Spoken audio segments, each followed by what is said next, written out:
You can now make online payments to Institute of Biochemistry, Molecular Biology and Biotechnology via GovPay. இப்போ உதாரணத்துக்கு தக் லைஃப்னு ஒரு படம் வந்தது. நீண்ட இடைவெளிக்கு பிறகு நம்ம கமல்ஹாசன் அவர்களும் மணிரத்னமும் இணைஞ்சு இந்த படம் பண்ணாங்க. நாயகன் ஒரு படம் வந்தது, உங்கள் எல்லாருக்கும் தெரியும். அது மிகப்பெரிய வெற்றி படமாக அமைஞ்சது.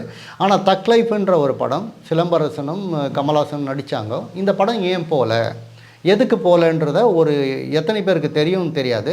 குறிப்பாக இந்த விஷயத்த நான் அவங்க எல்லாருக்கும் சொல்ல போகிறேன். எப்படின்னா, மிக சிறந்த இயக்குனர் தான் மணிரத்னம், சங்கர், பாரதி ராஜா இப்படிப்பட்டவர்கள்லாம். இன்றைக்கி பாரதி ராஜா படம் இயக்கிறதுல அவருக்கு வயது அதிகமாகிடுச்சு.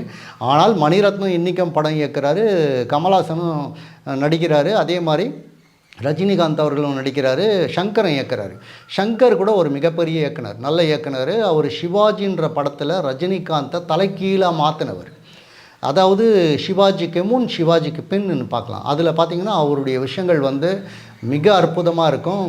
ரஜினிகாந்த் அவர்களை இந்த அளவுக்கு அவருடைய உருவத்தையும் அவருடைய உடல் அமைப்பையும் பாடி லாங்குவேஜையும் அனாட்டமியும் மாற்றினவர் சங்கர். அந்த மாதிரியான சங்கர் ஏன் இந்தியன் படத்தில் அவ்வளோ மோசமான இந்தியன் 2ல் அவ்வளோ மோசமாக அந்த படம் விமர்சிக்கப்பட்டதுன்னா காரணம் ஒன்று இருக்குது. அதே மாதிரி தக் லைஃப் இவ்வளோ மோசமாக விமர்சிக்கப்பட்டதுக்கும் ஒரு காரணம் இருக்குது. எப்படின்னா, கமல்ஹாசன் மன்னிக்கணும், நம்ம மணிரத்னம் ஆகட்டும் சங்கர் ஆகட்டும் 60 வயசு முடிஞ்சிருக்கு. இப்போ 60 வயசு இயக்குனர்கள்லாம் நல்ல படம் கொடுக்க மாட்டாங்கோ.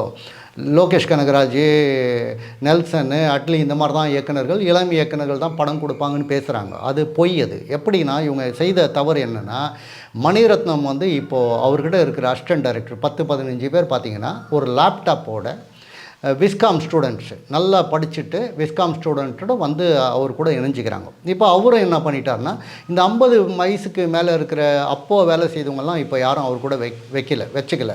இப்போ இந்த இளைஞர்கள்லாம் வச்சா நம்ம ஒரு பெரிய புரட்சியை உருவாக்கிடுவோம், இன்றைக்கியான ஒரு சினிமாவை தரும் அப்படின்ற எண்ணத்தில் இந்த கதையெல்லாம் எழுதி இது பண்ணும்போது இப்போ வர பசங்கள்லாம் எப்படிங்கிறாங்கன்னா, மிகப்பெரிய அறிவாளியாக தன்னை நினச்சிக்கின்னு நம்மளை அதாவது ஹாலிவுட்டுக்கு இணையாக நான் ஒரு இயக்குனர் அப்படின்ற ஒரு எண்ணத்தில் வந்துட்டுருக்கிறாங்க. எப்படின்னா, அவர் பேனா கொடுத்து பேப்பர் கொடுத்தா எல்லாம் எழுத மாட்டார்.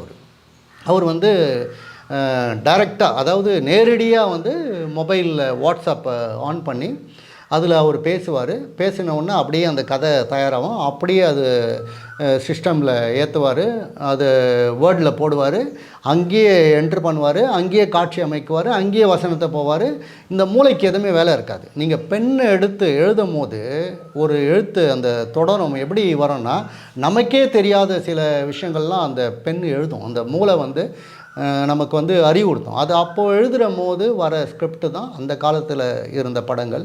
அதை இன்றைக்கும் ஸ்டீவன் ஸ்பீல்பர்க் ஆகட்டும், ஜேம்ஸ் கேமரான் ஆகட்டும், அவங்கெல்லாம் அது மாதிரி ஒரு சரியான முறையில் இயங்குறாங்க. ஆனால் தமிழ் சினிமாவில், இந்தியா சினிமாவில் அது கிடையாது.